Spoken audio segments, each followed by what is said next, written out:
میں نا پریشان رہتا تھا کئی دفعہ، امام غزالی کا ایک قول بھی میں نے پڑھ لیا، جس بندے سے پیار کرنے والے زیادہ لوگ ہو جاتے ہیں اس کے ذمہ حقوق بھی زیادہ ہو جاتے ہیں. بندہ ایک ہوتا ہے، کہاں کہاں جائے گا. تو میں تھوڑا سا نا پیچھے پیچھے ہٹنے لگ گیا تھا. وہ شہرت سے بچنے والا پیچھے پیچھے رہتا ہے، جی چاہتا ہے ساری غزلیں اس ظالم کے نام کریں. میری طبیعت تھی کہ تھوڑا ہٹ جاؤ، کتنے کو بندہ کو پورا کرے گا. پھر ایک حدیث میری نظر سے گزری جس کو داتا گنج بخش علی اجویری نے لکھا ہے. داتا صاحب نے روایت لکھی ہے، فرمایا قریب نے کہ جس کے دوست زیادہ ہوں گے نا وہ قیامت کے دن گواہی دیں گے اس کے ایمان کی. تو میں نے کہا اب خیر صلاح ہے، اب نا کوئی نوید مل گئی ہے، گنجائش ہو جائے گی. بڑے لوگ بتائیں گے نہیں آیا تھا، بات کرتا تھا، کہتا تھا. آپ اس ذوق میں آئیں، علم کے ذوق میں آئیں. نبی پاک میں ذاتی طور پہ تکلیف میں رہتا ہوں جب میں دیواروں پہ کبھی کسی کا قول لکھا دیکھتا ہوں، کبھی کسی کا قول لکھا دیکھتا ہوں. میں کہتا ہوں یار آپ نے کیوں دنیا داروں کے قول لکھے. ہر موضوع پر آپ کو میرے رسول کریم کی احادیث ملتی.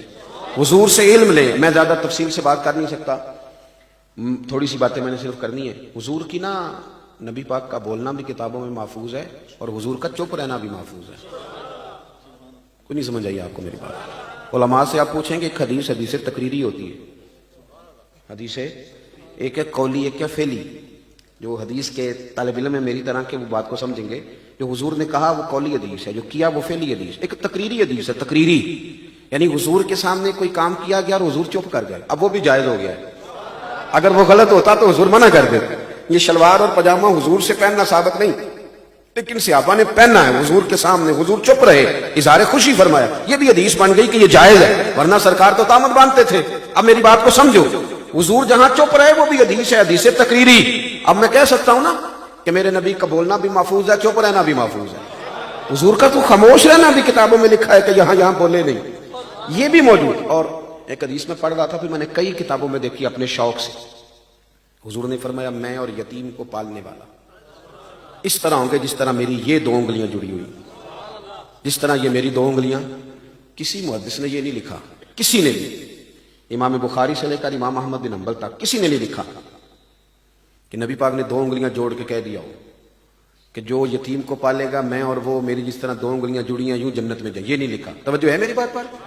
بلکہ جس نے بھی حدیث بیان کی نا اس نے ساتھ اشارہ بھی نبی پاک کا بیان کیا کہ حضور نے انگلیاں اٹھا کے اشارہ کر کے بتایا.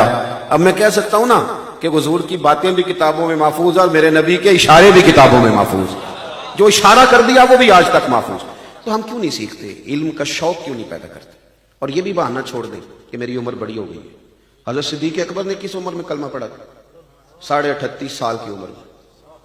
حضرت ابو عبیدہ بن جراح جیسے لوگوں کی عمریں ان سے بھی زیادہ تھی. علم سیکھیں، اس کا ذوق بنائیں. اور ایک حدیث آپ نے اچھی طرح یاد رکھنی ہے. اللہ کے پیارے حبیب علیہ السلام نے فرمایا، یہ ترمذی میں موجود ہے، فرمایا جس نے علم اس لیے سیکھا کہ علماء سے بحث کرے گا یا جاہلوں پہ روب جمائے گا. یعنی کچھ لوگ یہاں سے مسئلہ سن کے جاتے ہیں تو اپنے امام صاحب کو تنگ کرتے ہیں جا کے، وہ تو یہ کہہ رہے تھے، اس لیے نہیں سیکھنا. فرمایا جس نے علم اس لیے سیکھا کہ علماء سے بحث کرے گا یا جاہلوں پہ روب جمائے گا، حضور فرماتے ہیں اسے تو اللہ جنت کی خوشبو بھی عطا نہیں کرے گا. علم سیکھیں پر عمل کرنے کے لیے، اپنے علم میں نفع کے لیے، بحث کرنے کے لیے. امام ابو مالک رحمۃ اللہ علیہ کا ایک شاگرد نا کبھی 15 دن کے بعد آتا ہے، کبھی مہینے کے بعد، کبھی 6 مہینے کے بعد، اور بڑا نرالا اور انوکھا تھا. بڑے بڑے قسموں کے شاگرد ملتے ہیں، عقیدت مندی بڑے بڑے انوکھے ملتے ہیں. اللہ تعالیٰ سب کو بہتر صلہ عطا کرے. وہ بڑا انوکھا تھا. تو وہ آتا 15 دن کے بعد، مہینے کے بعد، 2 مہینے کے بعد، تو آ کے کہتا حضور مجھے 3 حدیثیں پڑھا دیں. امام صاحب پڑھا دیتے، وہ چلا جاتا، پھر غائب ہو جاتا. اب شاگرد کئی نہیں برداشت کرتے کہ میں روز کلاس آؤں اور یہ 15 دن کے بعد آئے، تو انہوں نے احتجاج کر دیا. وہ ایک دن آیا تو رستہ روک کے کھڑے ہو گئے، کہنے لگے صاحب پہلے تو آپ یہ بتائیں کہ آپ آتے مرضی سے، کبھی 15 دن غائب تو کبھی 2 مہینے غائب اور کبھی 6 ماہ غائب، اور آتے ہو تو پھر استاذ کو پابند کرتے ہو کہ 3 حدیثیں پڑھائیں، ان کی مرضی 2 پڑھائیں یا 6 پڑھائیں. تو یہ آپ بڑے، اس سب نے جب گھیرا ڈالا تو وہ کہنے لگا میرے دوستو تم نے جلدی کی، مجھ سے پوچھ تو لیتے، اور کچھ تو مجبوریاں رہی ہوں گی، یوں ہی کوئی بے وفا نہیں ہوتا. پوچھ تو لیتے صاحب، تم نے جلدی سے میرے بارے میں رائے قائم کر لی، پوچھ تو لیتے. تو کب بتاؤ؟ تو وہ کہنے لگا سنو، میں اپنے استاد صاحب کے پاس آتا ہوں تو 3 حدیثیں پڑھتا ہوں، پھر جب تک میرا ان 3 پر عمل نہیں ہو جاتا میں واپس نہیں آتا. وہ عمل 15 دن میں ہو جائے یا 2 مہینے میں ہو جائے یا 6 مہینے میں ہو جائے، چونکہ وہ میرے رسول کریم کی باتیں ہیں.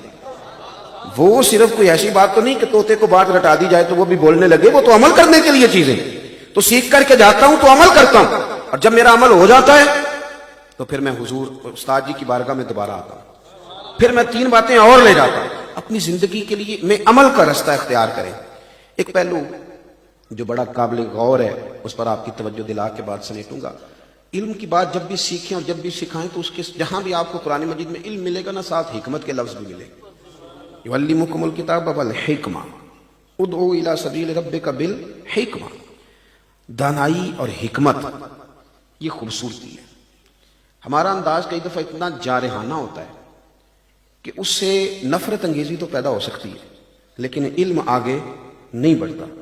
میں نے میرے مدرسے کے ایک استاد ہیں، کبھی کبھی وہ مجھے استاد کہہ دیتے ہیں، تو وہ ایک بچے کو نا اس طرح شرم دلا رہے تھے، تو میں نے ان کی بارگاہ میں اپیل کی، اور الحمدللہ میں انہیں اچھا انسان سمجھتا ہوں، کونے پہ لے جا کے اپیل کی۔ میں نے کہا آپ اسے ڈانٹیں گے، رسوا نہیں کریں گے، بچے میں کمزوری آ جاتی ہے، اس کی تربیت کی جاتی ہے، اسے رسوا اس طرح کا رویہ اختیار نہیں کریں گے کہ وہ بھاگ ہی جائے۔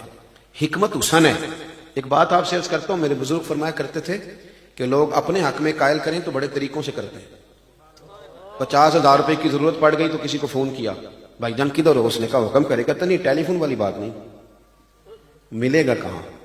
شام کو ملوں گا، تو پہنچ گئے اسے، پھر جاتے ہی نہیں کہا 50,000 دینا، یہ نہیں کہا، پہلے منت کی کہ بڑا مجبور ہوں اور سب سے پوچھ بیٹھا ہوں، تیرے سوا میری داد رسی کرے گا بھی کوئی نہیں، اور اس درد سے روئے کہ گویا رو ہی پڑے، اور پھر پوری منت کی، اسے وعدہ کیا کہ وقت پہ دے بھی دوں گا۔ اپنے حق میں قائل کرنا تھا نا، تو 100 طریقے آتے تھے، اور جب رب رسول کے حق میں قائل کرنا تھا پھر انداز جارحانہ، پھر لبو لہجہ اس طرح کہا کہ پڑھنا ہے تو پڑھو، نہیں پڑھنا تو موج کرو۔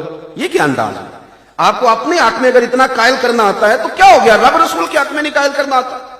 سنو، صحابہ فرماتے ہیں حضرت سعد بن معاذ رضی اللہ تعالیٰ عنہ کا نماز جنازہ تھا، حضور نے جنازہ مبارکہ کی امامت فرمائی، اور جب سرکار امامت فرما چکے تو قبر کے تیار ہونے میں کچھ دیر تھی، حضور زمین پہ تشریف فرما ہوئے، ایک چھوٹی سی لکڑی دست مبارک میں پکڑ لی اور ذرا ذرا زمین کریدنے لگے۔ غور کرنا بات پر، فرماتے ہیں حضور زمین کرید رہے، ہم لوگ نا سارے حلقہ بنائے گرد بیٹھے ہیں، صحابہ کو موقع چاہیے ہوتا تھا کہ کریم کوئی بات کریں تو جلدی سے نام اس کو حاصل کریں، تو منتظر ہیں۔ اب خاموشی چھا گئی تو سناٹا سا ہو گیا، اور دل ہے کہ ان میں مد و جزر جاری ہے کہ کریم کچھ فرمائیں، کچھ بولیں، لیکن فرماتے دیر ہو گئی، حضور کوئی بات ہی نہیں کرتے، قبر تیار ہو رہی ہے اور ان کی میت مبارک پڑی ہے، سب لوگ حضور کے گرد حالہ بنائیں، کوئی بات کریں کوئی بات کریں، لیکن حضور خاموش ہیں، سب کے دلوں سے نکل رہا ہے کہ حضور کچھ بولیں۔ کہتے ہیں دیر کے بعد حضور نے چہرہ نور اٹھایا، اور جب حضور نے اپنا چہرہ مبارک ہماری طرف کیا تو داڑھی مبارک آنسوؤں سے بھیگی ہوئی۔ اب اندازہ اختیار فرمائیں آپ کہ ابھی لفظ نہیں ادا ہوئے، وہ داڑھی مقدس آنسوؤں سے بھیگ گئی، اور 3 دفعہ حضور نے فرمایا قبر کے لیے تیاری کرو، یہ آخرت کی منزلوں میں سے پہلی منزل ہے، قبر کے لیے تیاری کرو، یہ آخرت کی منازل میں سے پہلی منزل ہے، قبر کے لیے تیاری کرو، یہ آخرت کی منزلوں میں سے پہلی منزل ہے۔ صحابہ کہتے ہیں کہ وہ حضور کے آنسوؤں کا درد اتنا تھا کہ شاید کو بچا ہو جو رویا نہ ہو، سارے رو پڑے۔ جب آپ اس درد سے لپیٹ کے تبلیغ پہنچاتے ہیں نا جو ہمیں نبی پاک نے عطا فرمایا، تو پھر اقبال کہتے ہیں بات جو دل سے نکلتی ہے اثر رکھتی، بات جو دل سے، لیکن اگر مقصود میرا صرف ہو جائے میری طرح کے لوگوں کا کہ مجمع اٹھانا کیسے ہے تو بٹھانا کیسے ہے، تو جوش ایک نقیب محفل مجھے کہنے لگے جس طرح کا میں نے مجمع اٹھا کے دیا اسی طرح کا اٹھا رہنا چاہیے، اور میں نے کہا میں بزدل آدمی ہوں، مجھ سے تو 2 بندے نہیں اٹھائے جاتے، اور سارا مجمع اٹھا، یہ کیا طریقہ کار، یہ کوئی رویے، یہ دین پھیلانے کا طریقہ ہے؟ اور پھر بڑا جناب میں ایک جملہ کہنے لگا ہوں جی، میرا جملہ، آپ اپنا جملہ رہنے دیں، یہ ہمارے جملوں نے تو خرابی کی ہے، آپ اپنا جملہ رہنے دیں، آپ اللہ رسول کی کوئی بات کریں، آپ اپنی تحقیق نہ پیش کریں، تحقیق کر گئے ہمارے بزرگ، ہر چیز کتابوں میں لکھ گئے، ہر صحابی کے بارے میں لکھ گئے، جناب صدیق اکبر سے لے کر حضرت امیر معاویہ تک ہر ایک کی بات طے ہو گئی، آپ اپنا جملہ بیان نہ کریں، مدینے والے کی بات کریں، ہر چیز طے ہے، ہمیں مزید کسی شخص کی نئی تحقیق کی ضرورت نہیں ہے، ہمارے پاس ہر چیز ہمارے بزرگ طے کر کے دے گئے، ہمیں ضرورت ہی نہیں، ہم کوئی محتاج ہیں کہ تھوڑی کی بات تجھ سے لیں گے تو تھوڑی کسی اور سے لیں گے، یہ تو سکہ بند قسم کا مسلک ہے جو اللہ نے ہمیں عطا فرمایا ہے، میں گنجائش ہی کوئی نہیں کہ ادھر ادھر کوئی شخص نکل سکے۔ تو عزیز بھائی، آپ علم کا اور حکمت کے ساتھ